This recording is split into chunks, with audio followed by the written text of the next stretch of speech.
Professor doctor মানিক sir, professor doctor মানিক sir. সম্ভব হয়েছে আমাদের যে পঞ্চনিষ্ঠা, আমরা যে পঞ্চনিষ্ঠায় বিশ্বাস করি তার উপর ভিত্তি করে আজকে পার্টি সেই জায়গায় গেছে। আমাদের পঞ্চনিষ্ঠা কি? নীতিনিষ্ঠ রাজনীতি। আমরা এর আগেও রাজনীতি যারা পার্টি করে আমরা দেখেছি, বিধানসভায় আপনারা দেখেছেন কি ধরনের রাজনীতি ওনারা করেন। কমিউনিস্টদের দেখেছি আমরা, কংগ্রেসকে আমরা দেখেছি। সেই জায়গায় নীতিনিষ্ঠ রাজনীতি, বিকেন্দ্রিত অর্থনীতি এবং জাতীয়তাবাদ ও জাতীয় সংহতি, গণতন্ত্র এবং সর্বধর্ম সমভাব, এই যে পঞ্চনীতি পঞ্চনিষ্ঠা, সেটার উপর ভিত্তি করে আমাদের ভারতীয় জনতা পার্টি। বন্ধুগণ, আমি এখানে যারা ভারতীয় জনতা পার্টির যারা কার্যকর্তারা আছে, মাননীয় প্রধানমন্ত্রীজি যেসব স্কিম সাধারণ মানুষদের জন্য করেছে, আমাদের রাজ্য সরকারও যেসব স্কিম আমরা করেছি সেইগুলো নিয়ে মানুষের কাছে যাওয়া। আজকে কার্যকর্তা বলতে আমরা যেটা বুঝি, আমরা সাধারণ মানুষের জন্য, আমরা মানুষের জন্য আমাদের কাজ করতে হবে, সেই বিষয়গুলো নিয়ে সাধারণ মানুষের কাছে যাওয়া, প্রতিটা ঘরে যাওয়া, ভারতীয় জনতা পার্টি কি উদ্দেশ্যে রাজনীতি করে সেই বিষয়ে মানুষকে জানান দেওয়া। আপনারা এর মধ্যে দেখেছেন আমাদের যে মাননীয় প্রধানমন্ত্রীজি 2014-তে যখন প্রধানমন্ত্রীর দায়িত্ব নিলেন, তার আগ মুহূর্ত পর্যন্ত এরকম একটা অবস্থা ছিল যে এই দেশ টিকবে কি টিকবে না, এমন একটা অবস্থা ছিল। আপনারা সবাই জানেন আমাদের ভারতবর্ষের পার্লামেন্টের মধ্যে পাকিস্তান থেকে এসে সেখানে পার্লামেন্টের মধ্যে আপনার টেররিস্টদের আক্রমণ আপনারা শুনেছেন, দেখেছেন। আমাদের মুম্বাইতে সেখানেও কিভাবে নির্বিচারে গুলি বর্ষণ করে গভর্নমেন্ট, সেখানে আমাদের 20টা রাজ্যের মধ্যে, 28টার মধ্যে 20টা রাজ্যের মধ্যে ভারতীয় জনতা পার্টির নেতৃত্বাধীন সরকার চলছে। আমরা সবাই জানি যে 1947 সনে যখন দেশ স্বাধীনতা লাভ করে, তখন আমাদের ডক্টর শ্যামাপ্রসাদ মুখার্জি এবং ডক্টর বি.আর. আম্বেদকর, ওনার যে সরকার ছিল সেই সরকারে ওনারা মন্ত্রী ছিলেন। কিন্তু যখন দেখা গেল দেশের সার্বভৌমত্বের যে অবস্থা দাঁড়িয়েছিল, সেই জায়গায় দাঁড়িয়ে যখন দেখলো সেইভাবে উনি দেশকে রক্ষা করতে অসমর্থ, ওনারা মন্ত্রিসভার থেকে পদত্যাগ করলেন।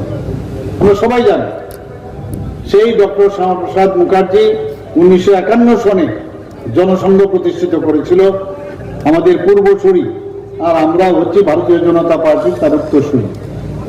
আমাদের প্রাক্তন প্রধানমন্ত্রী,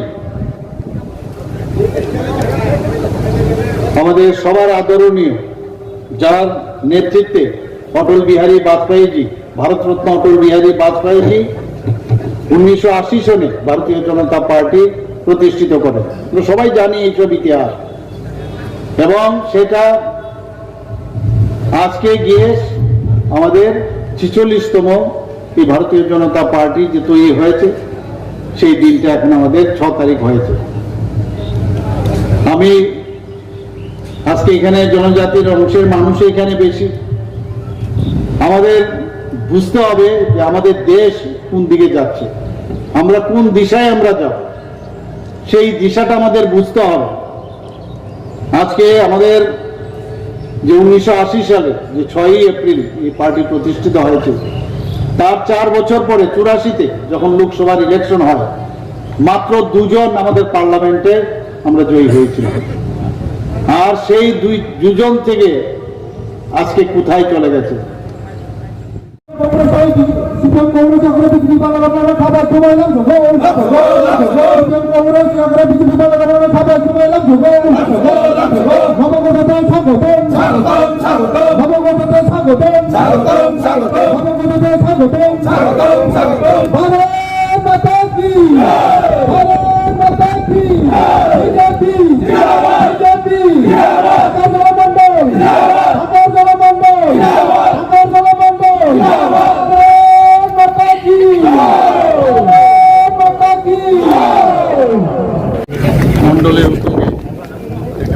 আমাদের যে 46তম ভারতীয় জনতা পার্টির প্রতিষ্ঠাতা দিবস সেই উপলক্ষে একটা প্রোগ্রাম রাখা হয়েছিল।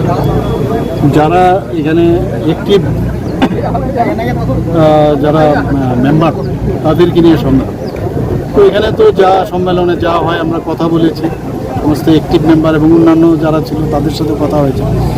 এর মধ্যে প্রায় 50টা ফ্যামিলি, এর মধ্যে 140 জন আমাদের আজকে এখানে যোগদান করেছে এবং তারা মূলত কংগ্রেস এবং সিপিএম পার্টির থেকে এসেছে এবং ওনাদেরকে আমি স্বাগত জানাচ্ছি ভারতীয় জনতা পার্টির পতাকা তোলার সাথে।